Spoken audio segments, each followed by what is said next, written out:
those non-humans and ascended humans also watching. Gita Rose here. Thank you for tuning in.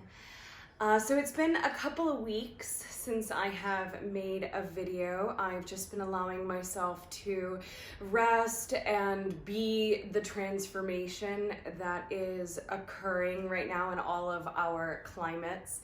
And I'm just allowing myself to be kind of cozy this week, and maybe perhaps a little bit less formal is fun for me, because this week's video is a little bit of a story time.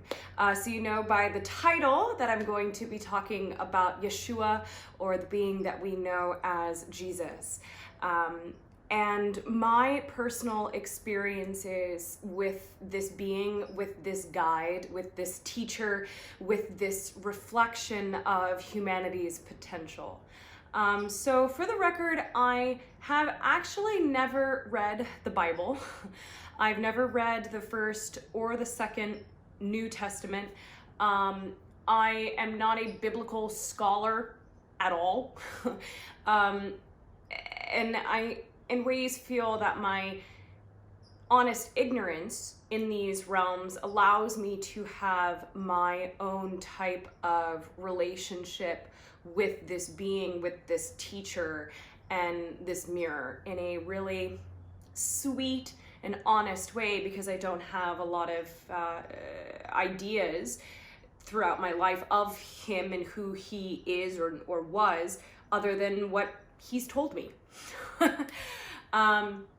So a bit of a background. I grew up in a Irish Catholic family, a group of people that are baptized Catholics that came about in the Catholic religion, but my parents and grandparents on both sides had actually stopped actively participating in the church and weren't even what you would really call Catholic. But I knew that that was the heritage and the lineage that I came from growing up. And the only thing that I really knew about Catholicism and Christian religions was the idea of Jesus and Yeshua being a messenger. I didn't really understand the concept of the Son of God or the Messiah. And I was very aware that I was speaking to this spirit of Jesus. And it felt very comfortable and homey to me, and I knew that it was something that my brain was able to utilize in terms of having some structure of story of the Catholic religion to be able to understand Yeshua or Jesus. I remember having that awareness when I was really young, like 4 or 5, be like, oh, I don't understand why we're Catholics, but I understand that it helps you understand Jesus. And that sounds like a really good idea. I was totally down with Jesus. I loved Jesus. And I was kind of not that I felt the need to keep it a secret, but it wasn't necessarily something that I talked about a lot. It was almost like an imaginary friend, but that I knew was Yeshua, was Jesus. And in my early days as a child, I didn't have any ideas. I had no memory of contact with ETs and extraterrestrials. It was not part of my awareness. It wasn't part of my bandwidth. I was very connected to my imagination and to the elementals, and knew that I, to some degree, was having interactions with elementals and the spirit realm. And that was basically where my consciousness stopped in terms of how we might classify these different entities coming from different places. It was literally, I've talked about this before, it was literally like blinders were on in regards to the specific ET story until it was time for me to go, oh, like, that's who we are, that's where we come from, that's the modern human genome, like, oh, of course ETs are real, like, that's how we got where we are. When I was really young, I didn't have it in my experience, in my reference point. I was very used to, as I said, speaking with elementals and spirits and nature, and then also Jesus. And he told me at a very, very early age, it's me. I really need you to know and to understand and to choose to believe that this is me speaking to you. And you'll know more as you grow up, but my story is really different than what people have told you, than what is in the Bible. Don't worry about reading the Bible. I'll guide you when it's time. If you need to sit down and read the Bible, I'll be with you to read the Bible. Just know that the story is really, really different than what happened, than the modern religion that we have. And he also told me the main thing that is important for you to know and to remember is I am like you. I am fully like you. And he would come and go in terms of understandings or curiosity, and it was always the mirror reflecting back to myself the power and potential of humanity and the link to imagination, to unconditional love, and to the knowingness that it's all an experience. And again, the deep, profound power of consciousness and imagination. Really, looking back on it now, it was all the same principles that the hybrids speak of now, but my first messenger of these ideas was Jesus, Yeshua. I didn't know the word Yeshua until a few years ago, which is the true Hebrew name that this being had. I just called him Jesus. When I was in preschool, my school was right across the street from a Catholic private school. And I knew that they must be close to Jesus. They get to hang out with Jesus. If they're at a private Catholic school, they get to spend a lot of time with Jesus. And I was really into that. I thought that sounded like a great way to go to school. And so at this point, this is when I told my parents that I knew who Jesus was, that I was really interested in Jesus, that I wanted to know him more in my life.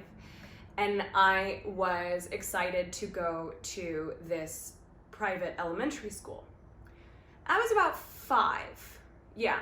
And my parents were really sweet, like when your 5-year-old daughter is like, I want to know Jesus. Like, you're not going to say no. You're going to be like, well, okay, especially coming from a long line of Irish Catholics, where even in my parents' family's experience where you kind of like denounce the church, there's still that aspect in a way maybe of like the Catholic Irish guilt, or kind of that sardonic humor that's like I don't know, you never know, like I don't know what's true, I don't know what's actually real, like if the kid says she's talking to Jesus, like you gotta honor that, right? And so they said, okay, well, if you were to go to that elementary school, you would have to go to church every day, and you've never even been to church. So let's go to church and make sure that you like it. Okay, great. Sounds like a fun idea. So we go to a Christmas Eve Mass. And it was the most beautiful thing that I had ever seen. The church all done up and the lights and the music. And I remember my heart just singing and expanding, but also feeling Yeshua next to me and telling me this is always with you.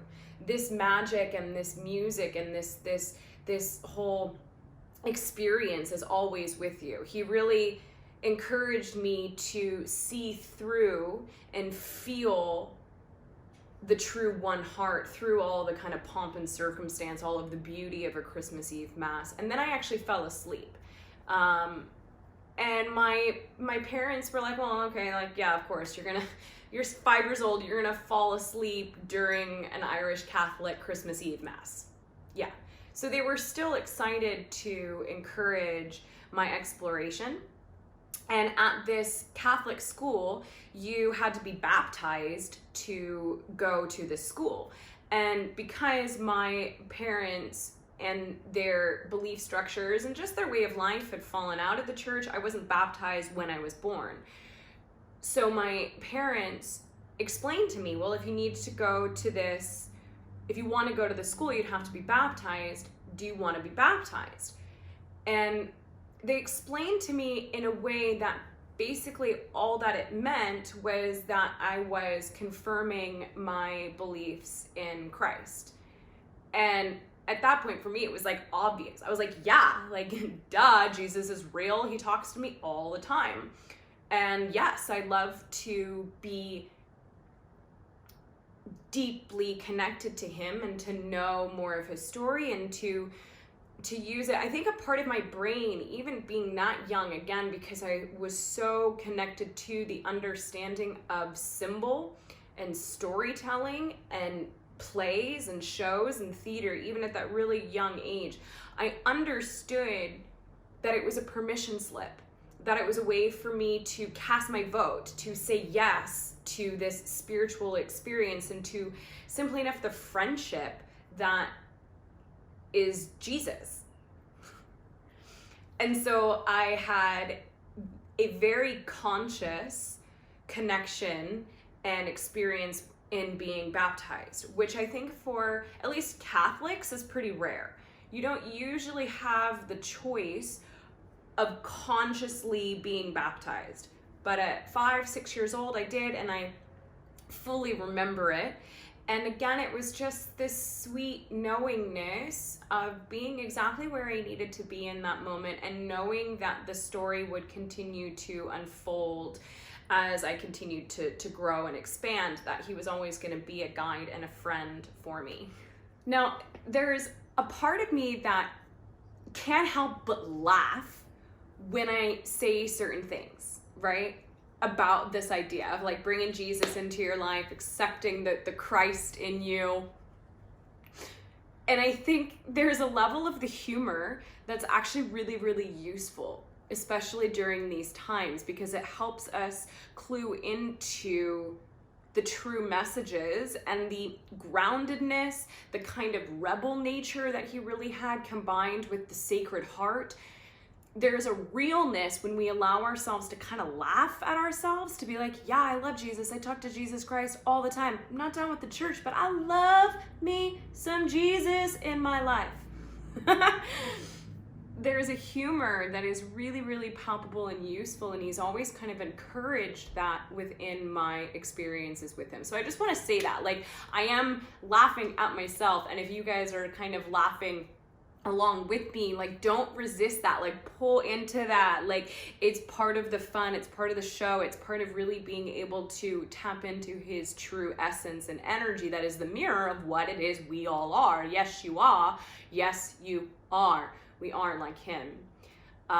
So yeah, bring that Christ into your life.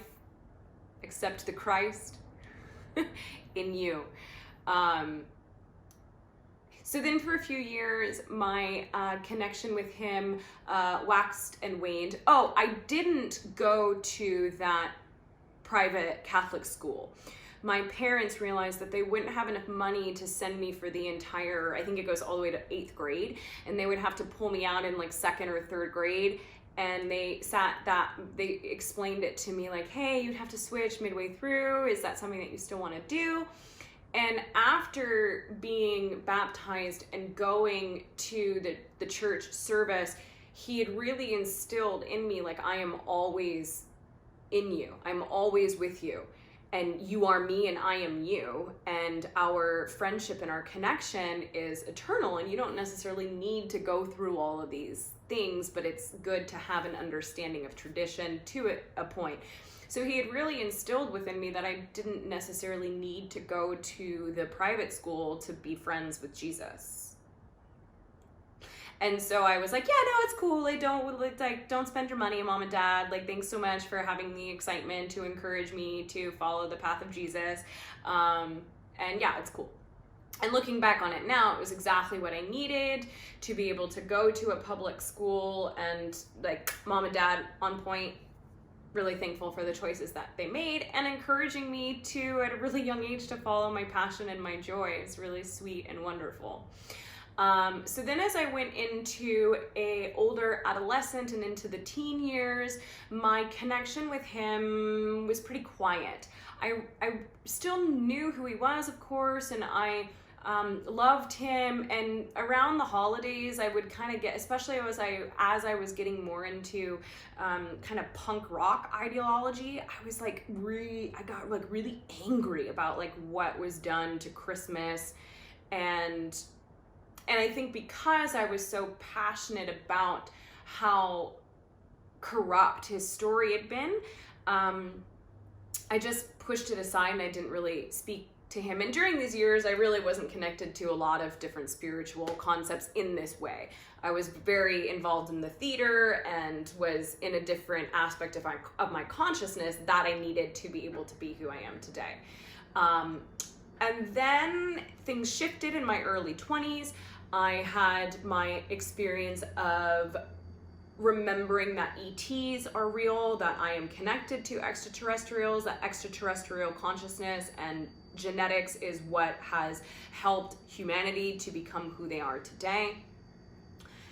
And I was working at a bakery, a cafe bakery called La Boulange, and I was Good Friday. And I was stone cold sober. It was Good Friday at maybe about 8 in the morning. And I'm behind the counter and there's all of the pastries and the register and there's people there and all this stuff is going on. And I look out of the corner of my eye and I see a man sitting on the pastry case next to the hot cross buns. Like, not with my third eye, with my eyes. And I turn my head and there he is. I'm like, oh my God, there's fucking Jesus sitting on the pastry counter next to the hot cross buns. And I'm looking around, I was like, is anyone else seeing Jesus? No one else is seeing Jesus on the, okay. Hello. And at first he looked like the traditional white Jesus. And he was sending me all of this information, reminding me of my baptism, reminding me of the conversations that I had with him when I was a child, and just merging energies and reminding me of his true essence. And through that experience, he began to shift and his skin began to be darker, his hair darker, very almost like a wool texture within his hair, like very dark, almost African, Middle Eastern, probably more so how he would have actually looked. And then it was like my consciousness couldn't really hold on to that image of really seeing him. And then he shifted into Chris Rock.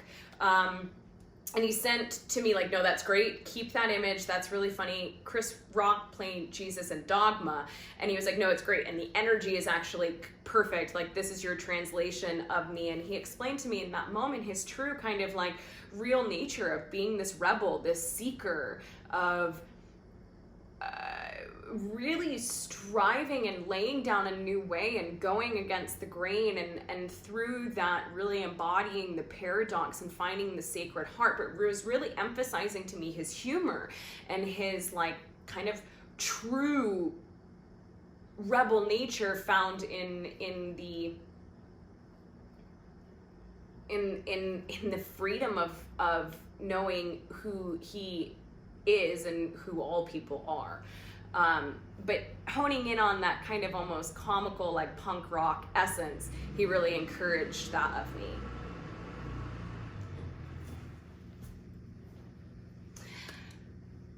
And so I'm taking in this image, this complete, I wouldn't even call it a vision, a sight, a seeing of Yeshua, of Jesus Christ on Good Friday, sitting on top of a pastry counter right next to the hot cross buns. And time stops, and there's this like, that kind of warping. And I realize in that moment, I'm gonna faint. I'm gonna fall to the ground, and if I can get to the bathroom, maybe I can regain a bit of my own groundedness. Like, I need to remove myself from, there's all these other people around. I need to like walk away from Jesus to be able to process Jesus. Like, give me a moment. And so I go into the bathroom, and it's like just a one stall bathroom, so I can be in there by myself. And we weren't that busy, of course, you know, Christ has perfect timing. So we really weren't that busy at that moment. So I was able to pretty easily walk away. And I go into the bathroom, and I know that I'm going down. I know that I'm going to faint. And then it turns into this almost stereotypical receiving of the white light of Christ. And I'm falling in slow motion. And as I hit the ground becomes this soft, feathery bed that just like supports me in this light of Christ. And I have the awareness as this is happening to me, like, this is hilarious. Like, I am having the moment. I'm seeing the white light of Christ. Like, whoa, this is really happening. And then I receive this telepathic information from him that, once again, like, this is really me, as he would tell me when I was a child. This is really me. You really need to understand to the best of your ability that, like, this is me, Jesus Christ, Yeshua, very much having a personal contact with you. Please allow your brain and your heart and your mind just to take this in and to receive this. Reminding you again, I am like you, you are like me. That's always been the bedrock of my message to humanity. And then he tells me, go to the place where you were baptized. Tonight, go to the place where you were baptized. And then the light fades away, but I still have this deep connection and understanding in my heart, and I shake it off and splash some water on my face and go back to work. Really, it was quite an effortless transition. And so after I get off work, I drive to where I was baptized at the church in Novato, California, in Marin County. And I'm surprised to find on a Good Friday at maybe like 5 or 6 in the evening, it's closed. I was thinking that maybe I was going to find some type of mass, or there was going to be something going on, or at least that I could get in the church, but it was locked. And I was like, okay, interesting. And so I sat down on the steps of the church and was just kind of like waiting, you know? I'm like, okay, like, Jesus told me to go to the place where I was baptized. I might as well wait for a couple minutes and see what's gonna happen. And then my friend Avram drives by, and Avi and I had been friends for, at this point, maybe like 10 years, and he was super like, super punk rock. We were both kind of in the punk rock scene, and Avram very much comes from Jewish descent. But like my family, it's more so maybe kind of like a part of their nationality or part of their heritage now, and not necessarily part of their spiritual practice. And he looks at me on the steps of the church. He's like, what are you doing, dude? Like, what are you doing here? And then he gets out and comes up and sits right next to me on the steps of the church. And he's like, what are you doing? And I told him the story. I knew that that was the message. That somehow, of course, we all know, because we're all connected, and especially from Yeshua's perspective, Yeshua is going to know that at this specific time, Avi's going to drive by, and my higher consciousness and my consciousness and Avi's consciousness and all of our consciousnesses create this one moment. And I knew in that moment it was the point just to tell Avi the story that I had seen Christ. I had always had a connection and conversation with Yeshua, and he told me to come here tonight. So I did, because he was sitting next to the hot cross buns on a Good Friday.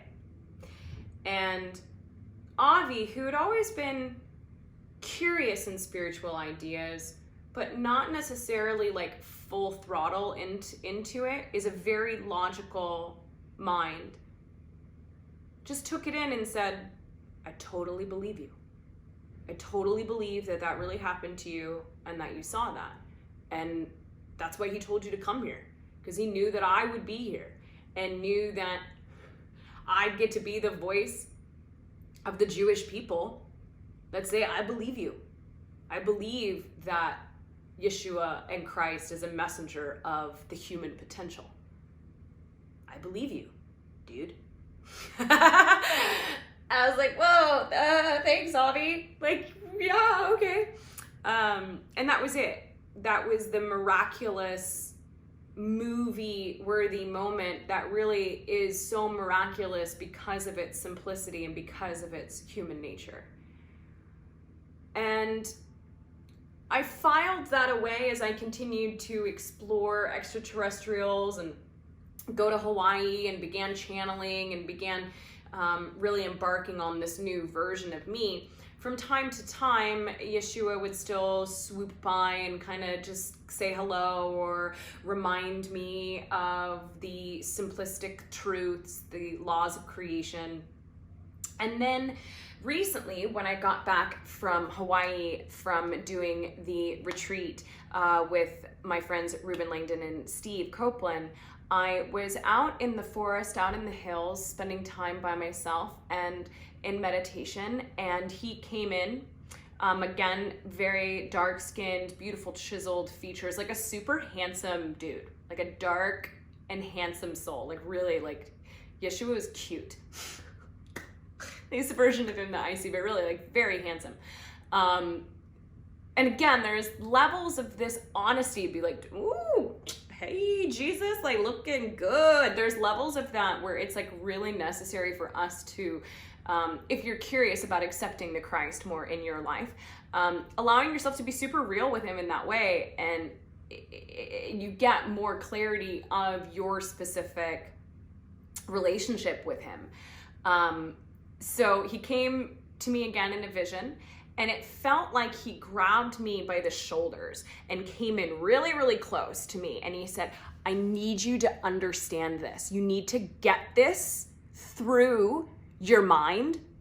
I knew the Sasani. I knew the Sasani.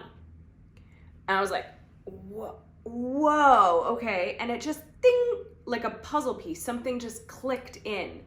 Where I had been starting to understand for quite some time that Yeshua was a hybridized being. That's part of what he's saying, that I am like you. I really am no different than you. And especially to those of us that maybe have the awareness of ET as part of our genome, combined with the modern hybridization program, especially for those of us that have that awareness, he really is a messenger of our potential.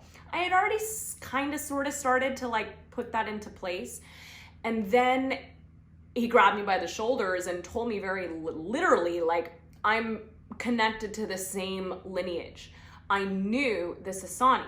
I knew some of these beings potentially that I'm even in interaction with in my timeline.